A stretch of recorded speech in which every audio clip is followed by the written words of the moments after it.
Hey guys, welcome back to the channel. In this video, I'm going to be teaching you guys how you can recruit or get people to join your clan.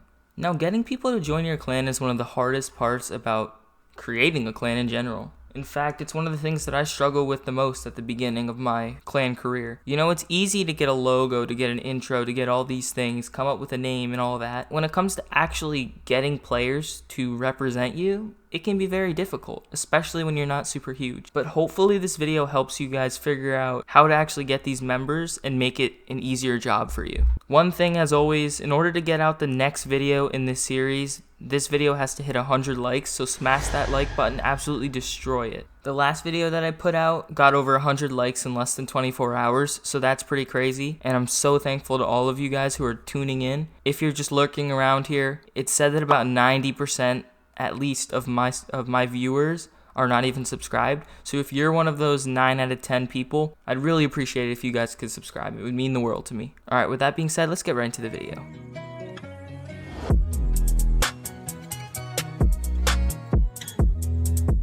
Now I have 3 conventional methods to getting people to join your team. The first one is using SCRIM Discord servers. Now, if you guys aren't familiar with SCRIM Discord servers, these are like Atlantis, East Open servers. They're Discord servers where these teams or companies, they host custom matchmaking games, and these servers are just where they're hosted in.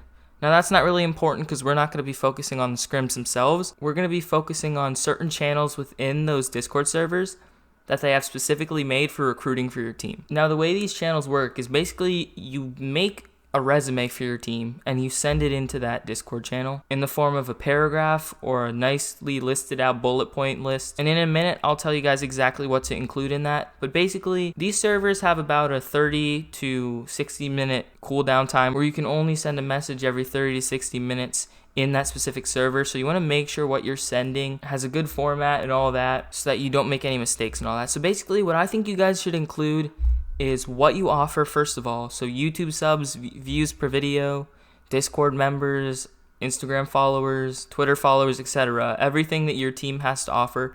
Now, of course, if you don't have a lot of views or followers in a certain area, you don't need to include it. But sometimes, even if you do include a low amount, for example, if you only have 100 Instagram followers, sometimes people will see that and they'll think, oh, this is a small team. I'll join in this really quick before it blows up. You know what I mean? So sometimes it is good to include when you have small amounts. Next thing is any notable players. If you have any known players in the community on your team, like people that are really good, definitely include that. Then you want to include other things that you have to offer, like in terms of actual things after joining the team, such as sponsors and affiliates that your team has, any recognition if your team's ever won any tournaments, stuff like that. You want to mention how good your management is. If you have really good management, include that. If your team has any earnings. For example, this one team that I was looking at had 40K in earnings. Now that's a lot of money, $40,000. Of course, none of you are going to have nearly that much. But if you do have any earnings, even if it's as small as like $20, maybe include it, I don't know. And also you can include whether or not you pay players. If you don't pay players, I wouldn't mention it. I would just mention it if you do pay players. Then also, lastly, include what you're looking for. So if you're looking for pro players, GFX, hardworking managers and staff, pro box fighters, and the regions that you accept people on, for example, NA East and NA West, or if you also include Europe or strictly European players, stuff like that. Just whoever you're willing to add to the team, include that region. And that's really all there is to it to these SCRIM Discord servers. I'll try and link a couple in the description below. I know that Atlantis and East Opens are the 2 most popular, and you can probably just Google East Open SCRIM server or Atlantis SCRIM server, and you'll find an instant invite right there that you can join. Now, the second method is using your network of friends. Now, it's really not that complicated. You want to talk to your friends, see if they want to join your team. Now, I'm sure a lot of you have already tried this, but you're failing to do the next step, which is ask friends of friends. And that could be asking your friend if they know anyone that would want to join your team, or directly trying to get in a party with your friend when he's with other people and ask them. That's what a network of friends is. It's when your friends have friends and they have friends and it just keeps on going. It's like, I don't know, you're at a family party, right? And your cousin's there and your cousin brought a friend. You know what I mean? And you've never met that person. You don't know that person. But they might have interest in joining your team. You know what I'm saying? I mean, obviously not IRL. This isn't IRL like with cousins and stuff, but just online. Talk to as many people as you know. Now, this can also be in Discord servers, your social media followers, people you follow, Everywhere Fortnite players are, you can recruit from. And it's a very powerful method because if you know people or know people that know people, you have an advantage in getting them on your team. And I can say that with pure confidence. All right, now lastly, number 3 is recruiting people in creative fills. Now this also works in squad fills, but it has a very much lower success rate, I should say. So I know a lot of you probably already are doing this, and other of you think it's very frowned upon in the community, recruiting people from public creative lobbies. Yeah, I know, it's not the most practical, but it can work in some cases.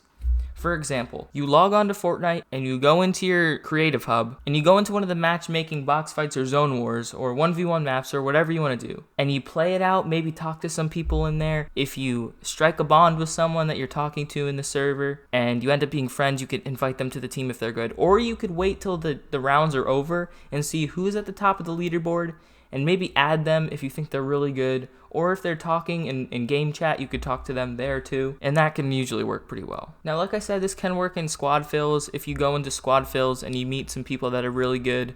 Now this obviously because there's only 3 other people that could be in your squad, whereas in creative fills, there's 15 other people. So you're going to meet more people in creative fills. But I guess if you want to go for squads, go for it. Like I said, this isn't the most conventional method because you might just meet a bunch of squeakers who don't have no clue what they're doing. But if you're okay with that and you're willing to take the risk and, maybe get lucky and find some good players in there at some point, go for it. Honestly, all of these methods can work if you really know what you're doing and you stay dedicated. None of these are going to work overnight. You can't just send one message in a Discord server and expect it to work. You can't just ask one friend and expect them to join. You can't just join one creative fill party and expect everyone to join your team. You know what I mean? It's a process. And obviously there are other ways to recruit that are very complicated and I might get to in another video, but it's just too much for one video. So if you guys want a part 2, let me know. But for now, I hope you enjoyed the video and consider subscribing if you haven't, if you're part of that 90% that isn't subscribed. I'm really focused on trying to bring you guys the best content that I can. And like I said, please get this video to 100 likes so we can get the next video in the series. And like always, comment down below what video you want next in the series. The series is going very well. We're getting a lot of support and the structure for building a team is starting to form. I'm starting to really see some of you guys take these tips into consideration and really start to grow your teams, and I'm very proud of all of you for that. But with that being said, that's all I got for today. Have a nice day, guys. Peace.